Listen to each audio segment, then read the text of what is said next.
Welcome to On the Edge. I'm Kelley Wentworth. This is my first podcast in the Reality After Show Network, and we have Lauren O'Connell here too. Lolly, where's my Survivor intro bestie. like that? Oh my gosh! You're like, we're gonna play the intro. That was incredible. I thought it was just gonna be like, "Welcome, I'm Kelley Wentworth." No, that was fantastic. No, girl, you know how we do things. Yeah, and that's what this podcast is. It's meant to be a little silly. It's going to be a little silly, a little fun. You know, we're not going to talk about all the strategy of Survivor and where the votes should go and all that. It's more of just, let's just have a good time. This has been a very messy season. We're talking season 47, episode 2, a lot to talk about. And, you know, Lolly, you had to be the first person. This is the first podcast I've done. We're doing, and I'm excited that it's us together. It's an honor. It's an honor to be asked to do a podcast with you. You know, I'll take any excuse to just chat with you. So I'm excited. Okay, good. Well, we have so much to talk about. I think we have to do a quick recap of episode 1. We're not going to talk about a lot, but I think we have to remember that there was a lot of Andy in episode 1. There was a lot of Rome in episode 1, and a lot of that carried into episode 2, really with Andy and the tribe cheering him on with the coconuts, and obviously like the vote from episode 1 where John went home, and then Rome was going for all of his idol stuff in episode 1, and then episode 2, it's like we just went right into that. Like the episode, sorry, I have like the hair on my face. We just went right into it. It was like they're sitting there. Do you remember on the beaches of Fiji when we would watch the sunset come up and it was like the most beautiful thing ever? Totally, 100%. It was like serene. Yeah, it was amazing. We jumped right into everything. I was like, whiplash. Here we go. Here we are. It's like we were right back out there. No, we've been on those beaches. No, I genuinely had the feeling of like waking up, and because I always like to sleep in, obviously, and you were always up so early, and I waking up and being like, where is everybody? What's everybody doing? That's how it felt in this episode. I'm like, you guys take a chill pill. It is, and then I was like, oh wait, it's day 5. Why did it feel like day 20? I was like, chill out, guys. Oh my God. They're going crazy. Yeah. So Rome, I mean, we did not get 1 minute into the episode and Rome is already talking about like, I've got to look at this idol. It shows him, I mean, okay. We have to get into it. No, we have to talk. Did Rome's, that little edit sequence feel reminiscent of the sequence from our season with Aubrey, where it was like, they pasted together, and I'm not saying he didn't say all the things, but it felt like they genuinely pasted together his like worst clips from X amount of days, and they were just like boom, boom, boom, boom, and it was like, ooh, that's that, ooh, that's that, ooh, that's really not fantastic there. You know what I mean? He was not okay. He's not getting a great edit. I would say the men on this season, it's well, we'll get into it, but yeah, girl power. Let's just say that. Not going so well for the boys. What else is new? But yeah, it was a little confusing in terms of it. Like it cut to him at night, and then, it was in the morning on the beach, and he's like, "Oh, I have to read the clue." But then it cut to him at night, and then the situation with Teeny, and then why did he tell Teeny in the middle of the night when like you can't see it anyway? What like nothing was going to be solved. 100%. I wanted to get your take on the whole like so. I feel like I need to tell somebody. It's like, genuinely, why? And also, why right now? And I get the whole idea of if I tell them, they're going to trust me more. It's like day 4. It's day 4. You don't know that I just don't think there's ever a time. Like with you and me, it was different, I felt like. Yeah. But it's day 4. You don't know these people. And you don't know who you can trust yet. And you feel like I'm going to tell her about it just was a very confusing strategy to me, but I said, what do you think? Because I can see both sides. Not in this situation, I cannot. And we'll talk about the yellow tribe and that advantage and how that all kind of played out. But I think in Rome's case and the red tribe, which is, sorry, let me get the names right. I think it's Lavo, right? I'm butcher them. Lavo, yeah, my favorite restaurant in Las Vegas. Lavo. So for me, it was the timing. Why would you do it in the middle of the night when you can't solve the problem anyway? If he really was like, oh, I have to tell somebody to be my lookout, or I need to tell someone because I can't keep this secret, why would you not do that during the day? Because then the whole thing was so confusing. But we had a really funny moment where he told Teeny. Right. And then it kind of just spiraled from there. And do we have a clip of that?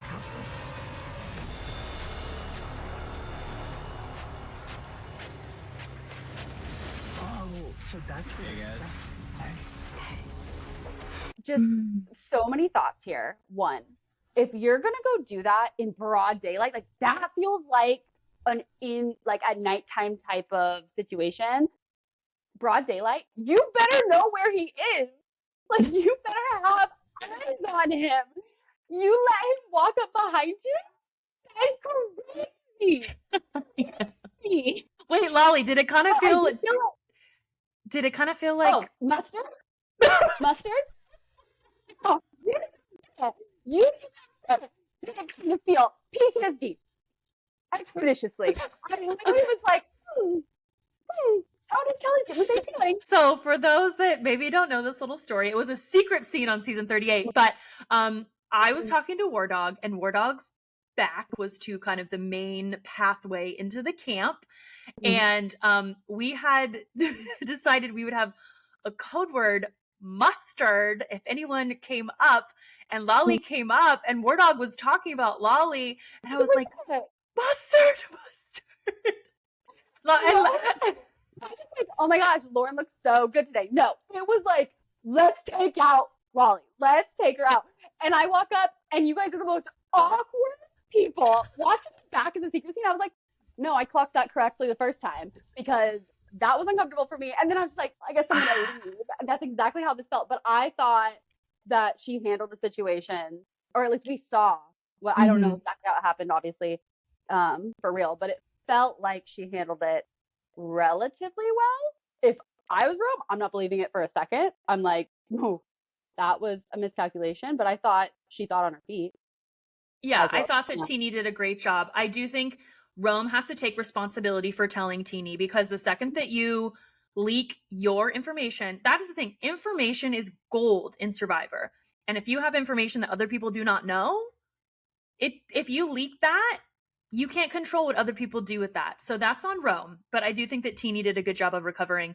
And then decided they looked at the clue. He decided just to take the one, the immunity necklace. I'm sorry, the individual immunity, the trinket, the little tiny, it was very small.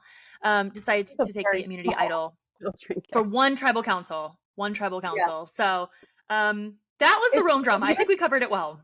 If you had been in that situation, are you taking it for the one tribal council? Well, I think you can agree that we both would not have told anyone, and we probably would have gone for 3.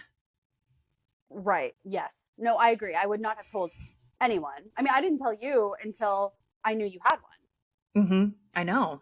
You were great. And then it was like, okay, well, now I know you have one, so I'll share a little bit of that information. And I trusted you fully, and I was also, mentally. It was like day 20. It was like day 75. It was like the season was already over. No, genuinely, we'd been in the trenches for years at that point. Literally. It was not good. No. But yeah, so let's say that you don't tell anybody, you're going to go for 3, right? I would have gone for 3. I think in the situation that we were presented in the episode with multiple people knowing about it, that you just take the one. I don't think you continue doing all of this and potentially someone else, I don't know the rules around the beware advantage. And if you have the one, but then you go searching for the second, if somebody else gets their hands on it, are they now in possession? Or because you found the first beware advantage, do you kind of continue possession of it regardless of what step you're on? I don't know the rules around that. It's a little different. So I think you just do the one and just kind of say this was a mistake, I shouldn't have told anyone, and just move on to the next thing. Chalk that one up to a loss. I was doing well, but then I wasn't. I know we kind of jump from tribe to tribe, but I do want to let's just wrap up talking about Rome here, because I think we also need to talk about, while we're on this subject, his many talents. So I don't know if you remember this, but he talked about how he would have been a NBA player, but he stopped in high school. Okay. He's a great dancer. He wants to co-host the next podcast with Jeff Probst. He's already deemed himself worthy of that. What else? I don't even know. There was something else that he said he was really good at. Right? That's what. Yes, he's also a rapper. I'm just like that for sure. This is what I'm saying. It felt like a culmination of his worst moments at the that they just pasted together one after another. It felt reminiscent to me of the scene on our season with Aubrey where they showed her just like going up to people to like, do you remember what I'm talking about? Where I she's know like, I know exactly what you're talking about. I Yeah. can't remember exactly what she was saying, but it in effect made her look out of the Mhm. loop. It was kind of tried to make her look dumb when in reality she's not. And so listen, you said all those things, bud. All of those things were said. Mhm. But pasted together, it makes it look so much worse. And Yes. so I felt like, ooh, I have a little bit of grace because had they pasted together all of my worst comments all in one 30-second clip, I can only imagine. I can only imagine. You know what I mean? 100%. And I think Rome has been really funny television. So for me as a viewer, I like the strategy obviously because we both played, but like it's a television show. Like I want to be entertained. I want to laugh. I want to kind of giggle at other people's pain. I want to, see other people kind of fail. Absolutely. Absolutely. No, it was a fantastic 30 seconds of TV. I personally would love to see as high school highlights of basketball. So. Yeah, I just wonder how much longer because it seems like everyone's getting really kind of over it, and so I think it will be interesting to see how far this continues. Like, where's the little bit of self awareness? I think is a little bit like if everyone's in the water, right? We're all in a circle, and you start. What was he? He's like making sounds like a dial up phone or something, and everyone leaves. Right. I think that's a signal to you. Things are not not quite going the way you. Run it back. So bless him, but I like Rome. So we'll move away from the Red Tribe. We should probably talk about the dynamics on the Blue Beach, which is Tuku, because they obviously go to tribal council, but a bit of some bromance going on, a little bit of division with guys and girls. TK takes it upon himself to he appoints himself the leader of the tribe. Right. And that goes well for everyone that does that. And now, Lolly, I have to ask you, how would you have gotten along with a personality like this? I would say that from personal experience, love you, War Dog. No, I'm kidding. I think that it was a very interesting tactic. I think for me, one thing that I remember very clearly from the episode was after they lose the challenge and his like reaction to that and just being like, I would not be smiling right now. So I think like my opinion of him, I wouldn't say changed throughout that episode. It's not like I had a bad opinion of him, but I think when he said that, I'm like, I get it. Like I'd be pissed too if my tribe was smiling after we lost. Been there. So I think I would have had to definitely adjust my attitude, my personality to fit his perspective of who I was or his role on the tribe. I think that's a good way to put it because a lot of Survivor is adapting to other people. So we obviously, no one is perfect. We all have our flaws. We obviously have our strengths as well. Not just us, but like everyone who plays Survivor, just everyone, just people in the world. I don't know what you're talking about. I'm absolutely perfect.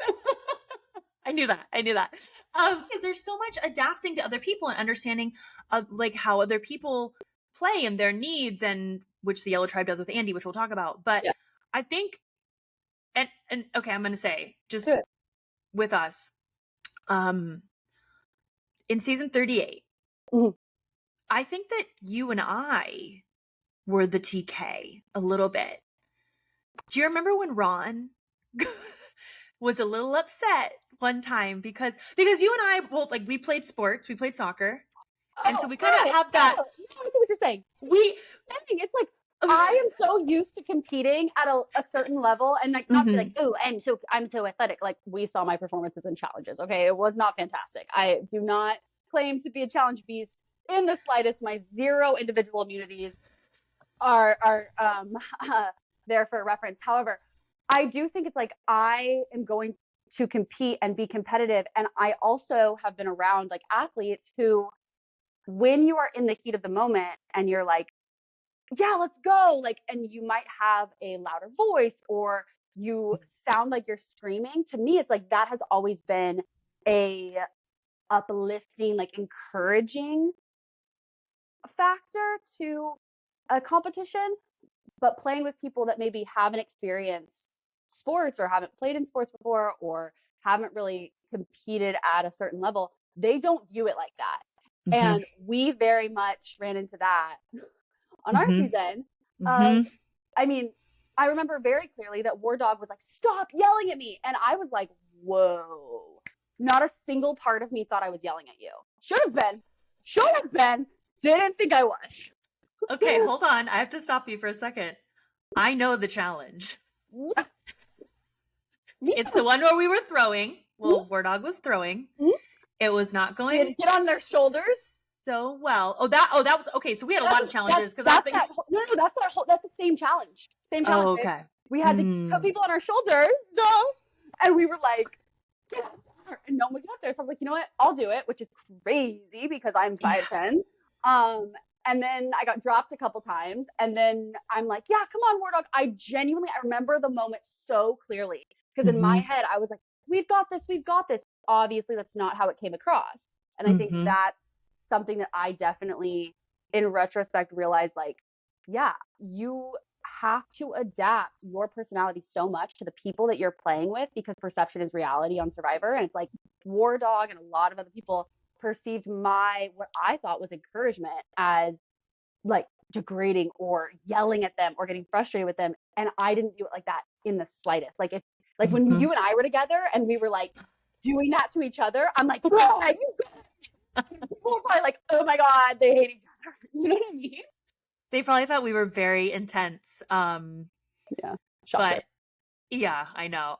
But I do remember. So that's what I was trying to get at when I said we were kind of the TK in some ways. Absolutely. Because I do remember on multiple occasions in 38 where I think it happened with Ron and it definitely happened with War Dog, where they were like, that is just, it was too intense for them. And that's complete. I understand that. That's fine, you know? So we had to change things. I think where TK messed up a lot is that he did not acknowledge that. Right. You know, like it's okay to be like, oh, wow. Like if he had gone back to camp and said, listen, I was just really frustrated in the moment. I'm a very intense, passionate person. I've played sports my whole life, or I'm just, you know, this is just how I react in situations. I am terribly sorry. That is not how I meant for it to come across. I'll be better, whatever. I think it would have been a different outcome for him, but he was so set in his way. And his words were just like, I don't want to be on a tribe of losers. And we should all, do you think the rest of the tribe doesn't want to be winning? You think everyone wanted to go to tribal council? So I will take 4 orders of tribal council, please.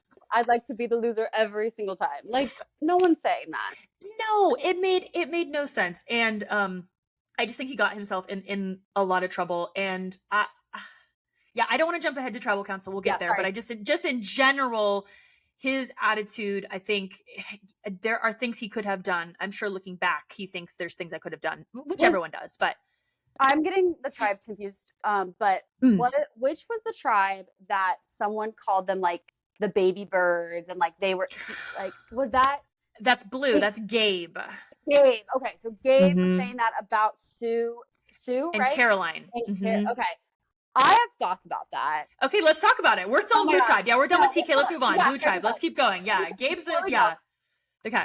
Such an interesting, because at first I was like, I think this is a good strategy. I think that, you know, if you see people that have been maybe outcast or that you perceive to have been outcast, absolutely reach out to them, form that bond. You never know. But then it kind of turned into this almost like savior complex of you're welcome. You're welcome. I've got you. And I thought that was such an interesting take because I genuinely believe that a lot of times you are the most powerful at the bottom.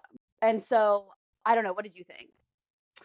Yeah, it was an interesting situation with Gabe specifically because in episode 1, he talked about how he did want to work with Sue. So he'd already established that relationship. But I think the reason that he ended up going with Sue and Caroline is because he was the 4 with the other 3. Yeah. So had he been the 3, like if he had been at 1, 2, or 3 spot, I don't think he would have cared about those 2. So I don't think it was really like when he's talking like, oh, I'm saving them, blah, blah. No, I mean, you're saving yourself. Yeah, you for know, sure. and Absolutely. he did talk about like, oh, they'd be great to take to final 3. It's like, it's way too early Right. to be thinking. I mean, it's day 4. It's way too Mhm. early to be thinking about final 3 at Right. this point. I mean, Right. Harlan just came upstairs. so he watches the episodes. He watches the episodes too. He always Of has course he thoughts. does. Of course he does. So I think, yeah, that was just an interesting one, because I don't think I mean, yes, they needed him, but he needed them too. Absolutely. Yeah. So Absolutely. That's why I felt like when I said kind of you have a lot of power when you are at the bottom. It's like Mhm. he was like, "You're welcome. I'm your savior." When in reality, like you said, you're using them in order to further your agenda. You're not saving them because Exactly. you need them. Like Mhm. they have the power. They're giving you something. They're giving you votes in this situation, or they're allowing you to kind of jump ship or whatever it may be. So it was just an interesting take of like, yeah, I'd love to sit at the bottom, or I'd love to sit at the final 3 with them. And it's like, but you guys are in the same exact boat, unless I'm totally missing something, but it felt like an interesting take to look at them as like the wounded baby birds or whatever he called them Mhm. when he needed them. Yeah, So, exactly. No, I know exactly what you're saying. And the funny thing too is that it appeared on the episode that Caroline didn't they hadn't even had a conversation right. before, which is bad social game. I know he tried to gain her trust by showing the immunity idol, which he ends up playing, which I was confusing on that one, but it's he's playing an interesting game so far. It's day like 2. It's yeah, So I'm it's like, so early. it's day 2, guys. I don't even know how there's been It's so 12 immunity early. idols found. I don't understand how it feels very fast paced, but I guess that's definitely the new era. Yeah. It's like jumping off into the deep end immediately. How did you feel about half of the episode being idol or advantage hunting, I guess? I think it's an interesting, I guess, juxtaposition to our season, where it Mm-hmm. felt like we would get a little tiny little crumb of camp life, challenge, and then our tribe losing, going to tribal. You know what I mean? Like Yeah. that's how the episodes felt. Um, with this, it did feel like so much story building, which I Mm-hmm. love, and it gives Mm-hmm. you this glimpse into camp life.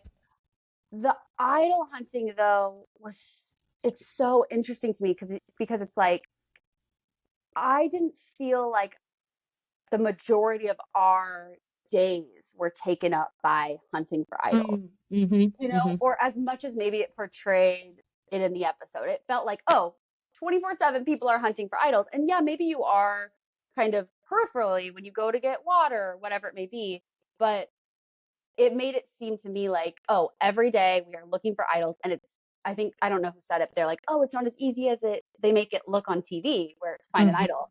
And it's true. I felt like this episode relatively made it seem like, oh, the second you go looking for an idol, you're gonna find it. I don't know. It was an interesting um focus on idols and advantages. It's a lot. Yeah, I think for me too, one interesting thing is that it seems like the relationships are kind of built around the advantages. Yes. Like, you know what I Yes. mean? Like with Gabe and Caroline and Sue, it's like they're together because of the advantage. Mm-hmm. If you look at Rome and Teeny and Keyshawn, like they're kind of now connected because of the advantage. If you look Yeah. at Yellow, I mean that whole tribe minus Andy, it's just very interesting because that's not usually How it works. what happens. Yeah. How much do you feel like they were actually like looking for idols, and that the idols and advantages played a role in camp life, and how much do you feel like that was just the most interesting part to show? Well, I mean, we're technically on, I mean, in the first episode, the first 3 days, and they obviously can bring things in from a few days after, but we had 2 tribes that were looking. We had red and also blue, and then we had yellow in this. So in the first 4 or 5 days, probably a lot. Yeah. I don't know. I mean, but even if it wasn't the most interesting thing, they have to show it. Yeah, no, absolutely. Absolutely. And so I will say, I think I don't mind kind of this element of like finding one, opening a box and doing, but I think it was like a little too much. Like specifically on the yellow tribe and the red tribe, like the fact that Rome had to do all of that for one tribal council. Same with yellow. It seemed like so much more than the blue tribe. And I was like, this is a lot just for one. It was a lot. And it just kind of, it was a little bit, maybe a little bit, had gone a little too far for me. Yeah. But I mean, I'm a big proponent of hide idols and let it be. Like, maybe a clue, maybe one. Like I love there's one clue and then you kind of have to go at a later time to find it. I think going through so many steps, however, I think is the reason why maybe relationships are surrounded by this, because it's hard to go undetected when you have so many steps you have to fulfill in order to find out. Like when I found mine, genuinely was walking back from camp. Oh, found it. Yay. Hide it. Go back. Like when I'm going to the bathroom, like different things that I could do to avoid any detection that I had it. No one thought I had it because I didn't have all of these kind of suspicious moments or these times where I had to get away by myself. I do think that maybe that's something I wasn't thinking about when I was talking about originally when Rome tells Teeny about the idol. It's like you have so many different steps you have to go through in order to actually get that protection that maybe you do have to tell someone. I don't know. It would be an interesting dynamic at camp to have to think about all the different times you have to get yourself alone. But here's the thing I will say in that. He had already done all the steps. Yeah, you're right. So that one made no sense because I was like, Rome, you have literally already done everything. The last thing you have to do is open the box and read it. No, absolutely. Like you don't even need, it's not like you need to look out. You don't need someone to help you undo a bunch of knot. You have done all the work. That is so confusing. That's why he felt like he wanted to share it? Because from what we've seen of him, he likes to share his talents. And if it took a lot of effort to get this idol, it's very exciting. Like maybe he just wanted to tell somebody. He wanted somebody to be excited for him. I get it felt that way. I get it felt that way. That's how it felt to me too. Yeah. Look at us talking through that. I'll have to message him and ask him, bro, what the hell? What are you doing? You're so close. What are you doing? Oh my god, it's so funny. Oh my gosh. Okay, I think we should. So I'm looking at my notes. I'm thinking we kind of talked through everything on blue in terms of tribe dynamics and all that good stuff. Yellow tribe. Okay, this is. Oh boy. Oh boy. Oh boy. Now. Oh no. All right. The way I was, oh god, cringing during that Andy scene. I think we actually have it. If we can play it really quickly, that way we can talk about it. Right now, everybody on Gata is trying to make Andy feel as part of our group as possible. Yes! We see it! Yes! Let's go!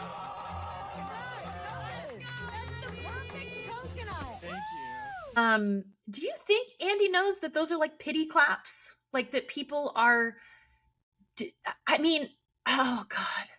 It was so painful to watch. It really was. I mean, it was. It made me sad, honestly.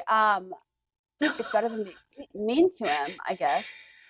They were never mean to him, though, Lolly. I know. I guess just in the grand scheme of things. Yeah. But I think that, okay, here's my 2 cents. Like, I gotta take a breath on this one. I need to really, get my thoughts in order. There's a lot to unpack. Here's the problem. It's like, I don't have an inner monologue, so a lot of my thoughts have to be spoken out loud, and I have to, get there eventually, which is like a ride, so everybody buckle in. Get on, girl. But I think that there are kind of 2 sides that I see here. One, I think that when you feel maybe ostracized from a group, because that's kind of how he said he felt. Is that correct? Well, one sec. Going back to the first episode, basically, he felt like everyone was cheering for John. They were very like, oh, rah, John. He opened the coconut. He's so great. And then when he did the same kind of thing, open a coconut, nobody cheered him on. Right. And then that's when he, and then it's kind of bled into this episode. I think that kind of stuff comes from that comment comes from less of like the actual event of, oh, I opened a coconut, I should have gotten equal recognition. And it comes from more of a place of feeling ostracized or feeling like insecure or feeling some type of way, whether it's valid or not. Survivor perception is reality, and he felt like, oh, I am not getting the same credit or recognition that someone else is, right? I think 100%. And he kind of said that in totally. episode 1, like not in the same way, but yeah, that he's, yeah. So I think that if he's, verbalized that and he sees a change in their behavior, I don't think he's going to be like, oh, this is fake. I think he's going to be like, words of affirmation, let's go. Like, finally you guys are seeing it. I could be wrong, but I think that when you are on Survivor and you are so isolated and you feel alone, and because I think that's where that is coming from, I'm not getting recognition, because like you don't have anybody that's on your team, or you don't feel like you have people that are on your team. And then when you do have this tribe that's supposed to be on your team and they're cheering for somebody else, and you're like, I opened a coconut too, you will take the little crumbs that people give you, those words of affirmation, that feeling like someone has your back, blindly. I could be totally wrong. I don't think it's is he smart enough to see it or not? I think it's a situational situation. No, I think the situation in which he has like said and verbalized something that he wants or he needs or he feels, and then he's seeing a change in action and he's like, oh, well, that worked. You know what I mean? I do. You I disagree. think Wait, no, I love this. No, I do. I agree with you that he's seeking acceptance and he's seeking validation from his tribe mates, and he wants to feel included, and that is making him feel included. I do think, though, I don't know how he doesn't see the over exaggeration. And do you think it was, so this is the thing, do you think it was over exaggerated in person, or do you think they like maybe, I mean, I guess they can't really change. Oh, well, it was over exaggerated. Yeah, you're right. I'm trying to give Did you not? Okay, and here's actually something else that I thought was funny. So Annika said, I believe it was Annika said something about like Hinge or whatever dating app, and how he was like the crazy ex-boyfriend. And I thought it's perfect that Lolly and I will be talking, because I know you might have your own thoughts on exes, not naming any names. I mean, listen, you've dated people. We could be talking about anybody. And I, have some in my own history, but that's not a good thing to say about somebody. So when somebody says that, and then the scene before that, they're like, woo, go Andy. Like, what's really happening behind the scenes is not the same as what he's seeing. Oh, not at all. I think that their actions and their motives and what's happening behind the scenes, like to call somebody equivalent to the crazy ex, rough. Stage 5 clinger, you never want to be called that. You never want to be called that. Unfortunate. But I think that like the intent, the actions, what's going on behind the scenes, I think is completely separate from what he ultimately wants. And I think if he wants to be accepted and he wants those words of affirmation badly enough, I think that he can overlook the red flags, if you will. He can be like, oh no, they see where they went wrong. That's kind of what I'm trying to say. It's like, I think that he only wants to see the good part. Like, he's only going to see what feels good to him. Exactly. And so I think that he's like, oh, well, I'm getting what I want. I don't need to look into what might be underneath. I don't think that he's doing it on purpose. I don't think that makes him dumb. I think that makes him a human. We've all overlooked a flag or two. But of course. I think that I don't think they're the same. Like, I don't think, oh, does he see that it's fake and kind of the over-exaggeration? I just think that they're separate topics of like, he's getting what he wants. I don't know that he cares I don't think he wants to care if it's real or not right now. Okay. As a viewer, I was uncomfortable at times. No, absolutely. It was fantastic. I think this entire episode was edited so well. Oh my God, I loved it. Comedy. I loved it. I loved it. This is so funny. This is so funny. Fantastic. I loved it. Yeah. And then we get continuing with the Andy humor, I suppose. We get the girls go off and they're going to do their girl thing. Which I love that the girls are together. I love it. I love that there She are left 3 so women hard. and that there are 2 guys. I love that they voted off a guy, and that because Yep. you know usually it's like, oh, let's look at the weak person, and it's always, you know, a lot of women go early because Yep. they're like, oh, we want to keep the tribe strong. So I'm like, I'm loving that the girls are together. I like all the girls on that tribe. And you know, they're like, we're gonna go off, and then it's Sam is babysitting Andy in the shelter, and Been there, man. You should take that babysitting role more seriously. Like, if you need to go to the whole you better be sprinting down that island with him. I'm telling you right now, because it's a lot. Deep dive head first. Like, yeah, if you took anything from season 38, you better babysit better. buddy system, We buddy need better system. babysitters, apparently. Buddy system. Y'all better be going to the bathroom together. Y'all better be going looking for coconuts together. Y'all better be like you've got a rope tied, you know? Like you're not, you're in a challenge. It is the most annoying thing ever, too. I remember being like, at one point being like, find the idol. I can't do it anymore. I cannot babysit you anymore. You know what I'm talking about. And it was the just way like, I know exactly what you are speaking on right now. exactly. I think anyone that watched season 38 would, and we were mentioning idols, I think you would probably put the pieces together. It was like, oh my God, I can't babysit. I can't do this. I cannot be in your atmosphere any longer as a babysitter. And I think I don't think that's what was happening here, but it's like when you have to babysit someone, what are your thoughts on when you get to a point in a tribe where you have to babysit someone? Like, babe, we're only on day 4. No, exactly. We were babysitting on day 100.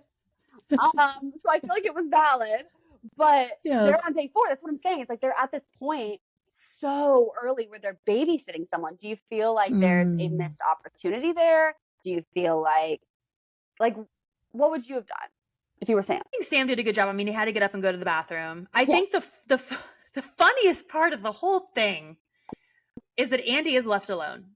Yes. And I was watching going, oh no, you know what's going to happen. You can't even write it this perfectly. Because you really cannot. They wouldn't show it if it didn't happen. No, to everyone that thinks Survivor is like scripted, you cannot even write it this perfectly. You really can't. Andy goes off. The girls have been looking, can't find anything, can't find the beware advantage. You know, Andy runs off. Of course he finds it. Oh, I don't think anyone else has been looking for it. Andy, sweetie. Oh, nope. That's crazy. People have been looking. That was crazy. And then I was like, oh no, of course he found it. Right. He puts it back. Right. And so here's right. Andy, sweetie, I'm going to put it back for a rainy day. I don't want to. Okay, listen, if he would have taken the beware advantage, he didn't. I don't know the exact rules, but I don't believe he would have had to complete the task then and there. I think it would have just been, you do have to complete this. I don't think it was like an immediate, at that exact minute you have to do it. So it's like, why wouldn't like very little energy in trying to understand the beware advantage. So I can't. So it's confusing me. And I'm like, oh, that sucks. We didn't do those back in our day. We found the idol and we held on to it, and then we played it wrong. But that's how we did it when we used to walk to school through the snow. But, yeah, well, at least you didn't go home with yours, so it's fine. Yeah, but anyway, one is better than the other. Yeah, it's okay. Anyway, but so I didn't really understand the whole putting it back, because I'm like, are you gonna get it? Like, if you think there is even the smallest inkling of a chance that you're gonna go back and get it, why leave it? That's what I'm saying. Unless he understood it. So basically with the beware advantage, the whole thing is like, if you take it, you can't decide later not to do it. So you can't like take it. And it's a party. Wait, that was so weird too. The colors of the balloons were the colors of the tribes. So I'm a witch, if you're wondering. And I did What's that on going purpose. on? I did that on purpose. It's celebratory. Oh my gosh. I'm not sure what, but something celebratory. Yeah, my computer does that sometimes. I'm not sure why. I should probably figure that out. That's okay. I kind of liked it. That was fun. So it's like dude, it's like the ghost of Andy is here, and he's like, doing something crazy. But with the advantage, you have to take it and you have to do it. So you basically, when you take that piece of paper, you accept the challenge of doing whatever the where advantage is. Right. We don't know what it is. It's been different every season. Yep. But I don't think, like I said, I don't think it's a situation where you have to do it right then and there, that exact second. I think it's like, hey, you took it and you're going to have to look at it and you're going to have to attempt to do it, or because you're going to lose your vote. 100%. So to your point, if you were going to do it anyway, why won't you just take it, put it in your pocket? No one's forcing you. No one has the knife from the challenge, you know, just not like Jeff Probst. You can send it, you know, like it's yeah, that was crazy. He's piping in. So it's like, yeah, why wouldn't you do that? But it was comedy. It was pure comedy. He leaves it. And then of course it's just like, oh my God, Andy. I mean, Andy is like, it's just like one. Yeah. It's just one thing after another. I know I'm trying to like give him a bit of the doubt here. Like what? No, I like him. I don't have a problem with him. I'm just like, it's just like. Listen, let's be very clear that I am pretty underqualified to be giving any strategic advice whatsoever, you guys, like at all. We're not even out there on this season, like, you know, right. I mean, it's like it's said with so much love. And I just think it's like, what was he thinking to be like, I'm going to come back for it? If you're going to come back for it, take it now. Unless he thought he had to do it right then and there, which I would get. That's the only thing I can think. Yeah, I could see it. Or he put it back because he's like, I want to think about if I want to do it. But it didn't really give it gave off more of the energy of, I'm going to do it. I'm just going to come back for it. So totally. That's what I thought too. Yeah, because I actually know he doesn't have to do it right then and there, because in the first episode, Gabe got his while TK was there and he put it in his pocket and looked at it later. Yeah. No, I don't think there's ever a point where you have to do it right then and there, unless, you know, they've changed it up. But I don't think that's ever been the case. No. So that was a mess. I mean, Sam ends up finding it. And the funny thing about this is that Sam goes off with Annika. It's like at every point of him getting the idol, he brought like a new girl with him. Like he's like, okay, Annika, we're going to go get the water. And then like, we're going to find the initial thing. And then he's like, goes and tells Rachel. And then he and Rachel are doing the knots. And then he's like, okay, cool. I'm good with Rachel. I'm going to get Sierra. And that's like, yeah. It was. I just thought it was really funny. Do you think it was strategic or it was an accident? Because it felt accidental to me.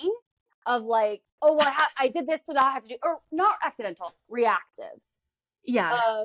Oh, I did this, so I have to do this. Oh, I have to do this, because I did this. And I was like, ooh, we are going down a rabbit hole. There are elements. Yeah, there are elements I liked. I didn't. So it's funny because he went with Annika to find it initially. But then later on, when he's talking to Sierra, he's like, oh, I wish Annika wouldn't have been with me. It's like, well, but you. Right, no. You told her and went with her. No, that's exactly. I had to watch that again because I was like, the call is coming from inside the house. You invited her. You started this, honey. Right. It's like, it was a very odd statement to make. I'm like, and I'm pretty sure that he was saying it to himself. Like, he wasn't even saying like, oh my gosh, I wish Annika wasn't, right? Like, didn't he say it to himself? He's like, now I have to go. Or he was saying it in a confessional? Or would he say it to someone? Said it to Sierra, but he also, so he said by himself, oh no, now I have to tell Rachel because Annika will probably have told Rachel. But then he said to Sierra later, oh, I wish that Annika didn't know. Okay. It's like, well, but you purposely went with her to look for it. It's like being like, hey, do you want to go to prom with me? And then I guess that's also because, you know what, I guess that's also because he found the clue with Annika, but he also didn't have to go searching with her. So the whole thing's a little confusing. I'll be honest. Listen, listen, now a lot of people know. And if we're going with Rome's theory, maybe that makes them trust him more. Well, he's only keeping it for one tribal council. And he wants to keep Andy. So is the rule that you have to play it at that tribal council? Like the next tribal council you go to, you have to play it. Or you don't have to play it, but it will no longer have power. Yeah, that's what I thought. Okay, just making sure. Yeah. That is a very interesting rule. Like if we had to play our idol at a tribal council, and then it like goes back into play or whatever it may be, Mm-hmm. that would have, it's like, do you play? Because then I feel like that's gonna make, you're gonna play it no matter what. You're like, yeah, I'm playing it. You know what I mean? Like there's no. That's why the one is horrible. The one Yeah. is horrible. You There's have to go for the 3. Yeah, I agree. Mm-hmm. Yeah, I don't think the 1 makes sense, but Sam has his one idol now, so we'll see what happens with that. Yeah, I'm excited. I know, me too. Okay, I think we should get to the challenge because that's kind of the last thing. Challenge and tribal council. Yeah. So the challenge, whatever, they have to go out in the water and they have. Let me say something first. When I saw, because this has been a whole thing. I even posted a thing about this today. I can't wait. Okay. When Jeff said, you all have to carry this large bag of rice. Mm-hmm. First of all, I thought, why are you wasting rice like that? Mm-hmm. Why are you wasting rice? You could have done sand. You could like. People are starving. Why did there was never rice in anything that we had on our season. Are you being sarcastic or are you being serious? I'm being serious. Like it's that snake that we had to get. Yeah. That was very similar to this of like we had to get the snake out of the water over the cage. Mm-hmm. I just watched that challenge back. Whew, that was crazy. Oh gosh, yeah, no. There wasn't rice in that. No. An odd choice. Yeah, so the thing that kind of already from the jump, before the whole thing even went down, which we'll talk about with Rachel, but I was already like, why are you doing rice? It seems so wasteful. And also, you're now telling people they have to cut open the bag, which means the rice is going to be all over. You cannot tell me that production didn't think at least one person would try or be savvy enough to take a handful of rice. You cannot tell me that. Absolutely. No, I think that was 100% intentional. I think it's funny, but I think it was 100% intentional, which is why I think it's odd that Jeff made her empty her pockets. And that's my thing that irritates me. I'll be honest. Yeah. Okay, because you know how we do the pre-challenge walkthroughs? Yes. Yep. Right. So if for anyone listening that doesn't know what that is, basically when you go on Survivor and you go to challenges, and when you're in tribes, it's individual too, but on tribes, each tribe gets to do like a walkthrough of the challenge first, just so you understand what you're supposed to do at each task, how many people are assigned to, like, you're going to have 3 people do the puzzle. You're going to have 1 person do the knife. You're going to have, how that works. Because once it's live, it's live. Jeff can't be answering questions once it's going. So you get to answer questions during that time. So there's a walkthrough. So unless he told them specifically in that walkthrough, hey, there's going to be rice here, you can't take this, I don't see why she should not have been able to take it. Absolutely not. I also don't see why. Because my thing is, there's a couple questions. 1, why use the rice? 2, why make them cut it open? Mm-hmm. And 3, do you think that he was just calling attention to it? I don't know. It was a very interesting situation. I don't know. I had a lot of thoughts. Because I was like, oh yeah, of course. Take the rice. Why wouldn't you if you have pockets? Like, I personally never competed in a challenge in anything that had pockets. But story for another day. But I'm like, had I had even like anything other than a piece of fabric on my body, I too would have stuffed rice into my pockets, because why not? I guess. Yeah. And so why? My question is why? Why, Jeff? Why? Yeah, and I think the thing too, I didn't like, here's my thing. If it wasn't in the rules, if they were not told they couldn't do it. Now, if they were told, hey, you can't take the rice, and she took the rice, then like, yeah, okay, I get it. Like, that's against the rules. But if it was nothing said, and she did it, and she was like a smart outwit, outplay, outlast Survivor player, and everything was within the boundaries of what they were told, it was unfair, in my opinion, for Jeff to call her out like that in front of everybody, because it shows her as being incredibly smart, a little bit sneaky, a little bit. And it's just like, I would have rather seen her go back to camp and be like, is she going to keep it to herself? Is she going to try and cook it? Is she going to share it with everybody? Is she going to I would have rather kind of seen that play out than like the call out on the mat. Because I just don't think it was, and again, Survivor's not fair, but I just don't think it was right for the production side of things to kind of call her out again if it wasn't made clear they were not allowed to do that. Right. And we don't know if it was or not. Yeah, and we don't. So, I mean, I'm trying to think, what's funny on this topic is someone asked me recently, did you take anything from challenges or tribal or camp with you? And I was thinking back and I was like, what would I have taken from a challenge? Like, what would I have taken from a challenge, put in my bag? Like, you didn't have anything to take, but it was never explicitly said we couldn't take something. You know what I mean? So I'm like, I can't imagine that they would have said, you cannot take the rice. And her thinking, oh, well, I'm going to take it anyway, knowing you're mic'd up and you have cameras on you. Like, that's why I'm like, I do not think there was any chance that they said you cannot take the rice.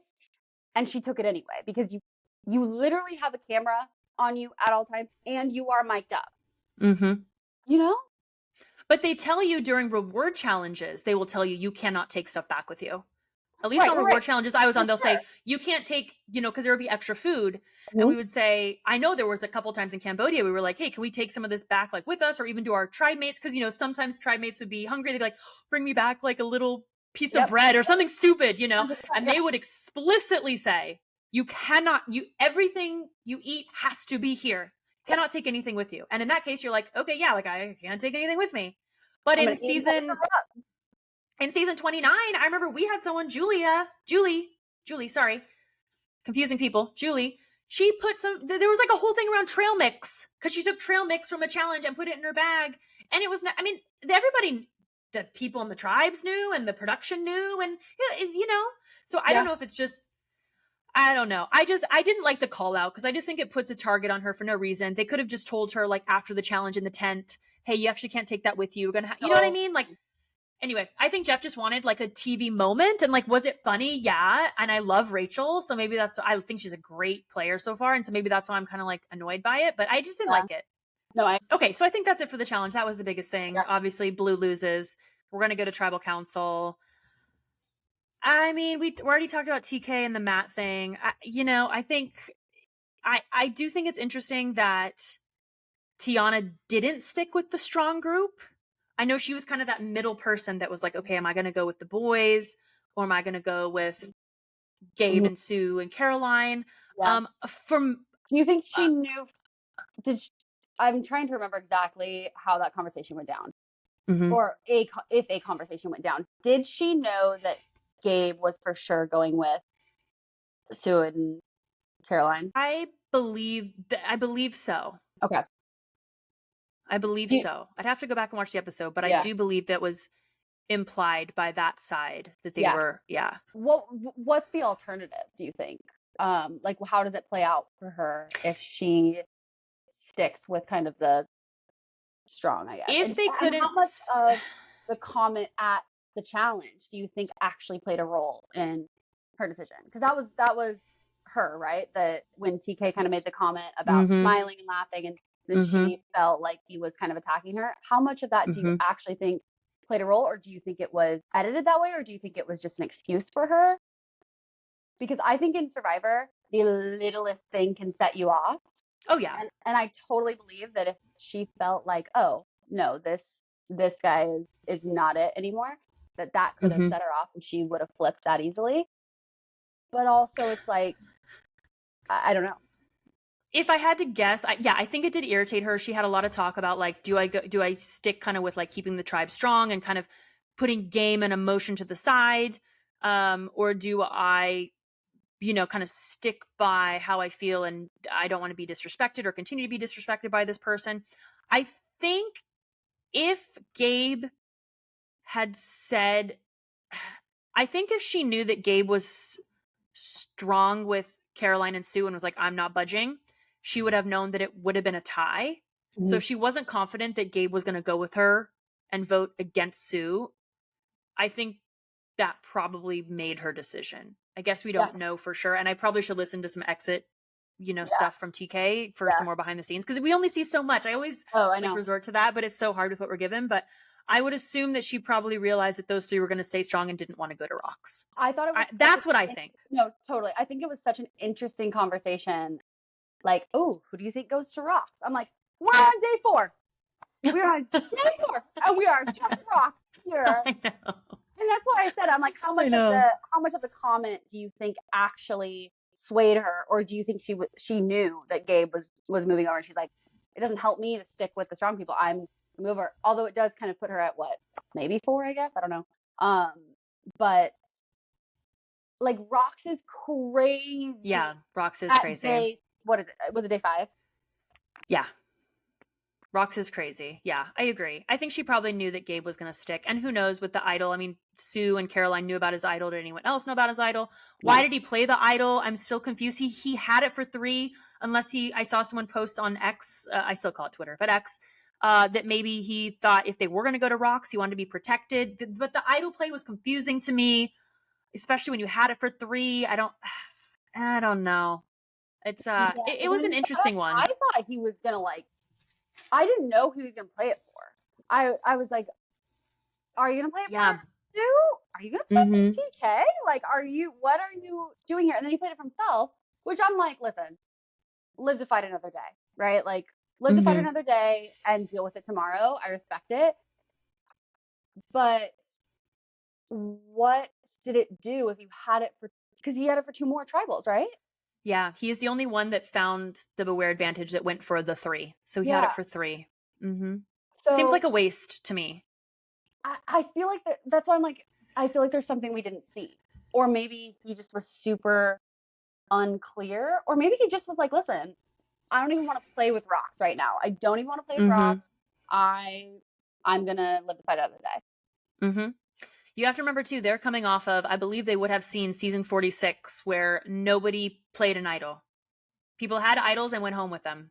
So, you do kind of, you take a lot from the season right before you, I think, because you're like, oh, God, so that could have played into it as well. But yeah, so that idol now, I guess, is that idol going to be back in play? I mean, we just got proof. They all just recycle every time they play them. Like, I don't know. Do they wait for the merge? Like, that's what I'm thinking. Because it's like, if this is an every episode, personally, I think it's an every episode arc of, oh, the idol's back in play. Oh, the idol's back in play. It's like, whoo, that's going to get repetitive real quickly, especially since these idols are only good for one tribal. So let's say that one tribe goes to tribal back to back to back. It's like, if someone finds the idol, play it, back in play. Play it, back in play. I feel like that limits the amount of I mean, I do think finding an idol adds to social strategy in a way, but there's something to be said about having to just deal with the social game without searching for an advantage. Yeah, 100%. Yeah, I agree. So it will be interesting to see what happens. I had recorded the show and my recording cut off before I could see the preview for next week. So I don't know what the preview is. So, that's a mystery. I guess we'll see. But I agree with you that if it's going to be the same kind of hunting again, like, I think it's like you get the initial hunt done. Great. We got that for a couple episodes. But now that someone already played it, it's like, oh my God. It's back in. Oh, okay. Are we doing? Yeah. So let's give that a rest, hopefully. Yeah. My last, or not my last question, but a question for you is, having seen the episode play out the way it did, do you have thoughts on, like, because there are certain players that are getting a more prominent edit than others? You think? Right. Who saw? Right. Genevieve? I'm sorry, babe. What's going on? They're doing you dirty. No, absolutely. Yeah. So it's like, okay, do you think that Rome is not long for this world? Do you think that he's going to have some sort of arc where he is like an underdog? Like, you know what I mean? Because I think that I mean, it's intentional that we're seeing so much of someone in an episode. And I do think because it's a longer episode, they have more to play with. I think, like, when it was just a 60-minute episode, it was, for me, it felt like a little bit more of a, I guess, playbook of, okay, so we're going to toss this person in, then we're going to go heavy on this person gets voted out, in a way. I don't feel like that's the same with this kind of 90-minute episode. I think we get to see a lot of people, but I do think it's intentional to see a lot of certain people. Oh, absolutely. Yeah, I agree. I mean, the Rome thing is interesting because I don't know if they're setting him up for, like, a longer term game. Like, is he going to kind of have like a redemption type story where he, like, learns along the way? I mean, we saw that with Emily Flippin, and I can't remember the season's all, rolled together, 35. but we kind of saw that with her. 45. oh girl, you're better than me right now. So is it going to be like that? Is it going to be like he's going to flame out and go home with the idol in his pocket? Is he going to play it, make a big move? I mean, something's going to happen with him because he has been given a lot of airtime on that tribe. Same with Andy, although I guess Andy's kind of just that like disaster type television right now. But I'd be curious where his story goes as well. Yeah. So I guess. yeah, I don't know. We'll see. But I think hopefully we covered everything. I think we covered all the most important stuff. That's what we're here for anyway, just to laugh about the things. But we covered what we wanted to cover, and we covered what we wanted to cover. That's what matters. Yeah. Strategy girls, we're like, let's just have fun and talk about. I want the messy. I want the messy. I want the chaos. Underqualified, over opinionated is my phrase of the day. So I actually love that. Thank you. I actually love that. I'm gonna start incorporating that. Yeah, I'm gonna start. I'm gonna coin it, trademark it. I hope you do. Okay, well, listen, Lolly and I, if you watched all of this, thank you so much. We are so excited you were here. And we have some announcements ourselves coming up, but I guess we'll wait. So you have to follow us on social. I'm at Kelley Wentworth. Lolly, what's your handle? I'm gonna fix my handles. This is a point of contention for me, if we're being so real, okay? Because when I made this is such a longer story, and if people are still sticking around, just we'll land the plane eventually. But when I made my Instagram, I never thought I was gonna be on Survivor, and they didn't have like Lauren.Alexandra, and I was like, 2 A's in Lauren makes sense. No, it doesn't. It doesn't. So listen, my handles are all over the place. Instagram is at Lauren with 2 A's .Alexandra. Why I didn't just put the A at the end, no one will know. No one could. I don't know. And then TikTok is Lolly Alexandra. So we'll get them all streamlined eventually. Can you do on Instagram? Can you go look and see if that's available now, or if you can change it to anything, or you feel like kind of they won't let me committed? Wait, what? They won't let me change it. I haven't been able to change my. Wait, what do you mean? I can't change my Instagram handle. They won't let me.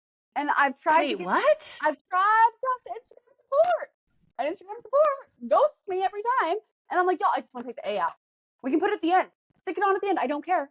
But wait, okay, you'll have to text me on this, because what? Yeah, I know. Yeah, because I would love to change. I would love to change it. I do not feel committed to it whatsoever. Okay. I actually feel a little sad about it, but is what it is. So that's so bizarre. Okay, I'll have to text you because I've been able to change handles before. So what the heck? Kelley Wentworth. That makes sense. No, but like second accounts and stuff. I know. Yeah, I can't. I mean, I think. Yeah, I don't. Huh. We'll figure it out. So okay. Anyway. Well, go follow Lolly on TikTok anyway. She posts fun stuff over there, and we've got announcements. So we'll keep them under wraps for now, but be on the lookout for that. And thanks for joining me. This was so fun. Thank you, everyone. Episode 1 here. We'll get better, but we just wanted to have a good time. So it was a blast. Bye, everybody.